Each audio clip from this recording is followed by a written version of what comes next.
ভাই এই যে এই দোকানটা, তখন চাঁদা চাইছি, ও চাঁদা দেয় নাই। কিরে ওই বেটা, ওই কি কইছে? এটা কি সত্য? কি কইছে?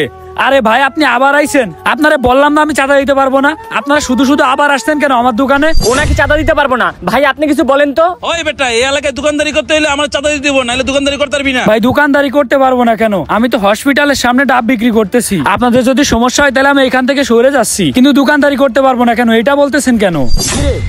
তুই দেখি ভাইয়ের মুখে মুখে তর্ক করতেছস, এই ভালো কথা। ভাই ওরে দেখে তো দোকানদারি মনে হইতাছে না। নয়, তুই তো ঠিকই কইছস, ওরে দেখে তো মনে হইতেছে না দোকানদার। কিরে তুই এলাকায় দোকানদারি কবে তো করছ রে? ভাই আসলে এই দোকানটা আমার না, বুঝছেন? এই কারণে আমারে চিনতে পারতেছেন না। এখানে যে একটা মুরব্বি থাকে না, ওই মুরব্বির দোকান। উনি হচ্ছে আমার আব্বু। আমার বাপের দোকানে একটু আসছি। আমার আব্বা আমারে দোকানে রেখে একটু কাজে গিয়েছে। আমি এক জায়গাতে যাচ্ছিলাম, কিন্তু আমার আব্বা আমারে দোকানে বসাই দিয়েছে। ও তোর বাপের দোকান, এই জন্যই তুই ভাইয়ের সম্পর্কে কিছু জানোস না। শোন, ভাইরে যদি চাঁদা না দাস তাইলে তোর এই দোকান বন্ধ হয়ে যাবে, তাইলে আর দোকানদারি করতে পারবি না। আপনারা তো দেখি কথা শোনার মানুষ না। এই মিয়া, আপনাদের কি কথাবার্তা কানে যায় না? আমি তো বলছি কোনো চাঁদা দিতে পারবো না, আর আপনাদেরকে আমি চাঁদা দিতে কেন যাব? আমি কি আপনার জায়গাতে ব্যবসা করতেছি নাকি?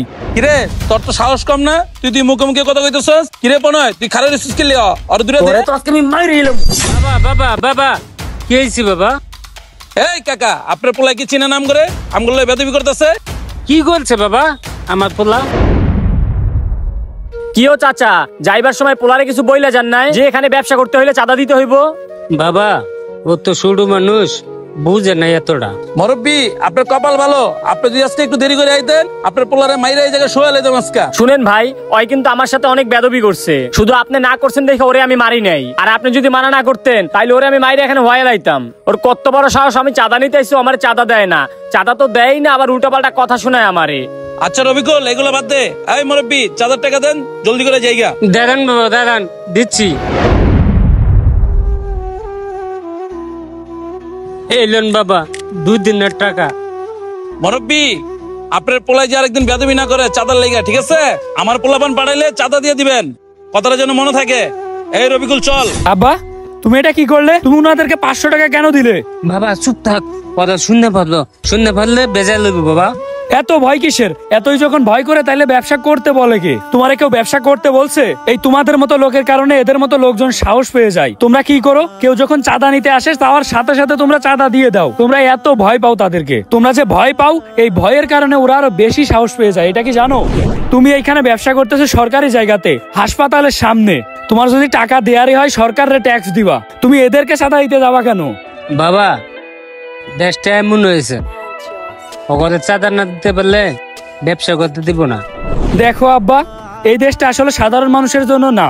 নিজের জায়গা থেকে যদি আমরা শক্ত না হই তাইলে এই দেশে আমরা টিকতে পারবো না। এই দেশে আমরা ব্যবসা করে খাইতে পারবো না। ঠিক আছে আব্বা, তুমি যাও, আমি দোকানে আসি।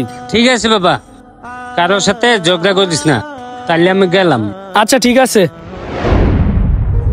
আমাদের দেশটা বর্তমানে এমন হয়ে গিয়েছে, এই দেশটা আসলে সাধারণ মানুষের জন্য না। যে কোনো কাজের ক্ষেত্রে আমরা সাধারণ মানুষরা অবহেলিত হই, নির্যাতনের শিকার হই। দেশের বড় পর্যায়ের লোকেরা আমাদের মতো সাধারণ মানুষরা মানুষই মনে করতে চায় না। এই কারণে আমাদের প্রত্যেকটা মানুষেরই উচিত যার যার অবস্থান থেকে শক্ত হওয়া। আমরা যদি যার যার অবস্থান থেকে শক্ত না হই তাহলে সারা জীবন এরকম নির্যাতনের শিকার হব। আসুন আমরা সবাই যার যার অবস্থান থেকে এরকম চাঁদাবাজদের বিরুদ্ধে রুখে দাঁড়াই।